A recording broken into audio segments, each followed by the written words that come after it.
நமக்கு இந்த அரசியல் புரிதல்லாம் இல்ல, அது இல்ல, இது இல்ல. அப்புறம் நான் கேக்குறேன், மக்கள் எல்லாரும் உங்களுக்கு தற்குறிகளா?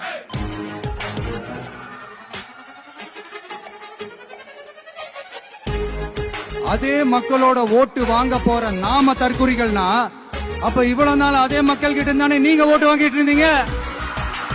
அப்ப நீங்க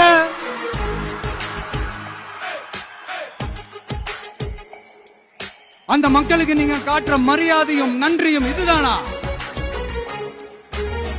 ஒண்ணு மட்டும் சொல்றேன், எழுதி வச்சுக்கோங்க. இந்த தற்குறின்னு சொல்றீங்கல்ல, இந்த தற்குறிகள்லாம் ஒன்னா சேர்ந்துதான் வாழ்நாள் பூரா விடையை கண்டுபிடிக்காத முடியாத அளவுக்கு உங்க அரசியலே ஒரு கேள்விக்குறியாக்க போறாங்க. இவங்க எல்லாரும் தமிழ்நாட்டு அரசியலோட அந்த மாற்றத்திற்கான அறிகுறி. சும்மா லாஜிக்கே இல்லாம தற்குறி